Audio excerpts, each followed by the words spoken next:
and good morning. Today, instead of doing a video exercise-wise, I thought I would show you how to make the kale shake. I put the recipe on my website, and I've had a lot of you ask me specific questions about, what it actually looks like to put together the shake. So I thought, why not do a video? And if this works, maybe I'll do other videos on some other recipes that I have. But I thought today I would actually make the shake for you. So I have the ingredients out, and what I'm going to do is just go through each ingredient and show you basically how I make my shake. Okay? If you have any further questions, you can always email me at lisa@ahealthyfit.net. But I thought this would be a good way to actually physically show you what it looks like when I'm preparing the shake. Now, I usually start with a banana. If you want to use a frozen banana, that's fine. However, unless you have a Vitamixer, and even if you do have a Vitamixer, which I love this thing, it's worth every penny, even though it was a gift. I love it. I use it all the time for soups and other things.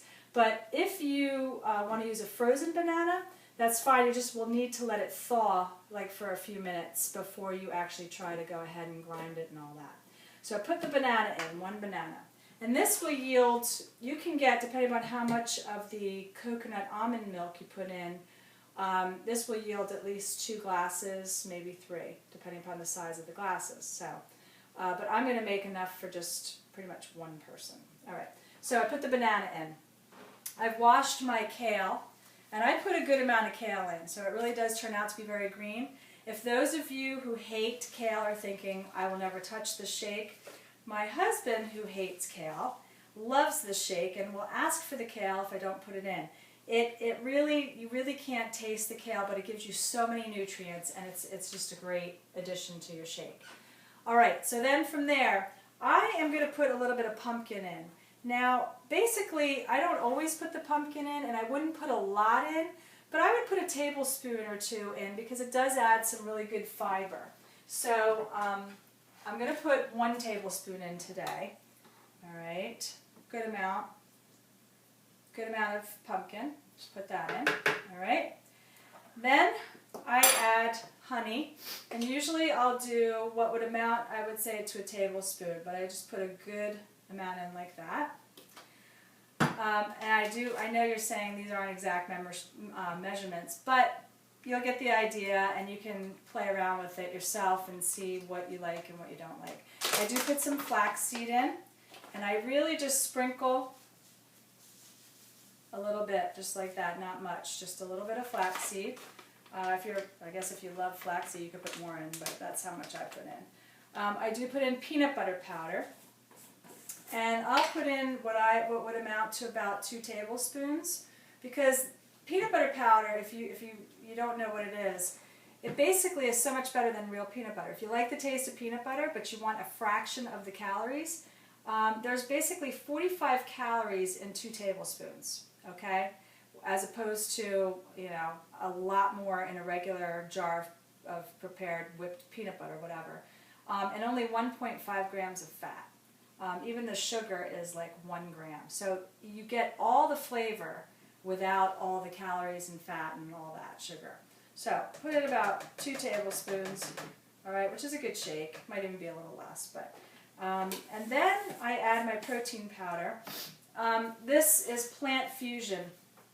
I get this, basically, I order this, the flax seed, pretty much a lot of things I order on drugstore.com. And what's great about drugstore.com is you order this stuff, and then like a day or 2 later, it just arrives at your door. It's great. And the prices are so much better than what you find, either in a supermarket or sometimes in the local, drugstores. So I would highly recommend this. This is not dairy. As you can see, I avoid dairy because it just wreaks havoc on my stomach, and I just don't like it. This is a plant-based protein. So you're not getting a whey protein, which is dairy, and soy, which I don't really like soy, and soy can kind of be, they're finding out things about soy in women, estrogen, too much estrogen, because soy is a phytoestrogen. So I prefer to be on the safe side and use the plant protein. This is vanilla, okay? There's a scoop in here. You can do a whole scoop. I tend to like to do maybe a half to 2/3 of a scoop of the powder. So put that in as well. Then you can use you can use milk if you like. I use coconut almond because I like coconut. If you don't like coconut, I would suggest you use just regular almond milk.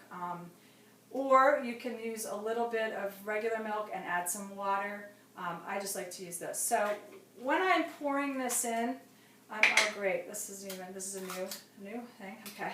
So when I'm pouring this in, I usually, if I was making it for 2 people, I would fill it up to maybe about here or a little higher. But since it's just me, I'm going to just fill it probably like a quarter of the way on the blender. Okay, so that would probably be maybe like a cup to a cup and a half, up to 2 cups of whatever you're using for the liquid. Okay, so with that, put the top on. I really put it to a very high speed, so here we go.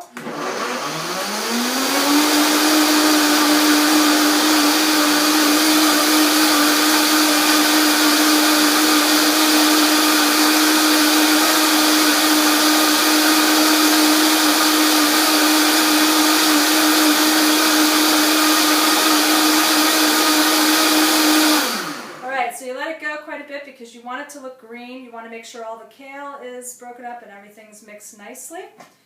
All right, and if you feel like after you do it that the shake is basically too thick, then you can always just redo it with a little extra. By redo, I mean just put it back on the blender, put some extra liquid in.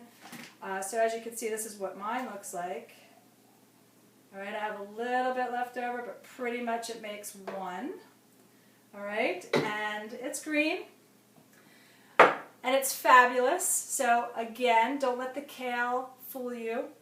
You are getting a power-packed shake, but it tastes so good. Oh, that's really good. Really good. Gotta try it. All right, any questions, email me. But cheers, enjoy, and I'll see you on the next video.